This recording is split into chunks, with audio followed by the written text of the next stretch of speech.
Hello time members, my name is Daisy Gilardini and I'm a wildlife photographer, member of the Sea Legacy Collective, and I'm here today to answer your questions.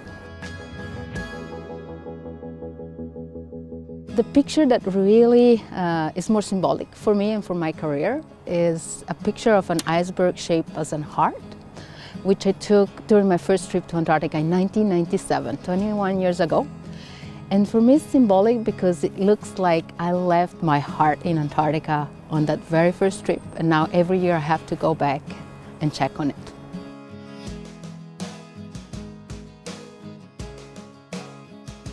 Spending as much time as I do with these kind of animals in the polars give me that advantage that I can anticipate behavior and get the shot. If someone new comes and first time seeing penguins, they go like, oh, penguins, penguin, they're all excited and you miss the shot. And what I say is like, First of all, you pick the background you really like, then you decide something that can happen, then you stick to it. Another essential thing, and I see that with young wildlife photographers, they tend to chase the animals. You know, like we're in the Arctic, you see the Arctic fox and you start running towards the Arctic fox. A lot of that happen, which is sad. You know, all the baiting that happen in wildlife photography, which I'm totally like contrary. You're forcing an animal, you're attracting because of food. It's not natural. Well, my approach is totally different. I sit and wait. They come to me. They must be the one that decide what to do. And when they decide, I like Daisy, let's see what she has to tell me. And then they come, and then the interaction is much more natural. I'm just a witness. I let them decide what they want to give me, I grab. If the animal is there, it's because it's interested in you, and that's when you can really capture a personality.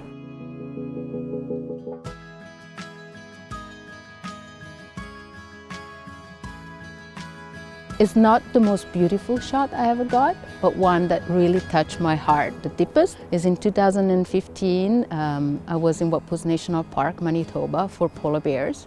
The first day, actually, we went out to look for the den. So we just stopped in front of this little hump of snow with a little tree there, and our guide said, well, that's a den. So you believe, right? So you stay there 8 hours, nothing's moving. You go back, sleep the night, go back out in the morning, nothing's moving, you go back. You're back next day. After 3 days, you say, well, these guys don't want to work. They just tell us there is the den and that's it. We're gonna be here for 2 weeks waiting for nothing. And that lunch, we saw the nose of mama bear coming out. So how they presume it's the bear den is because they see a little imperfection in the snow. It's like the bear poked out, and so there is a little bit of snow on the outside. Well, she didn't come up for another 10 days. So we waited in front of that den for 117 hours before actually seeing the bears. So mama came out, and she's kind of dirty, she's yellowish, so she wants to clean because she's been in there for 3 months, so she's kind of cleaning. And then you're waiting for the baby bears to come, and the baby bear's not coming. You're like, what happened to the baby bear? So she goes in again. You're like, really?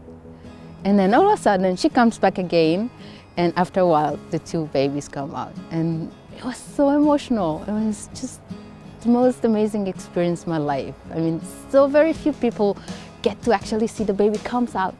First time ever. I mean, the first time they see light. They've been in the den for 3 months, and finally they come out, and that gave me so much hope. For sure, in Antarctica I shoot much more than in the Arctic, just because of the quantity of wildlife available in the Antarctic. And I would say I come back home with a good terabytes, which translate in a few thousand images per trip.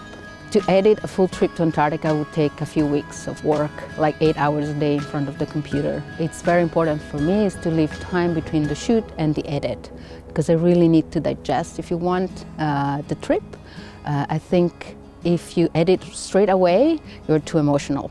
You might keep images that are average, but because they were very emotional for you, you might keep them, and you get rid of some that are really good and they should be in the edit.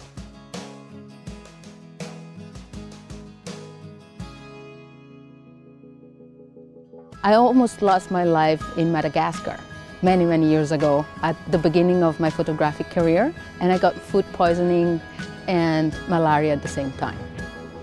And that scared me to death. And I almost died, literally almost died. And I went back to Madagascar a second time, maybe 10 years later, and I got malaria again. It's simply the mosquitoes love me. I have sweet blood, I don't know what it is, they love me, and I get all sort of things. So that's probably why I always try to get to the poles where there is not kind of malaria there. So.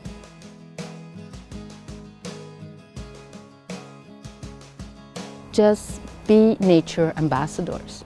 So means get educated yourself and educate as much people as you can.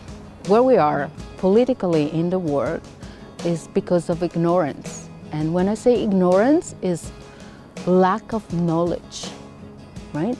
If people will know a little bit more about what's going on, I think they will care more. And so education, education, education for me is the key.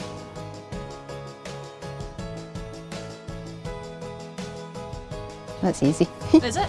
Yeah. Okay.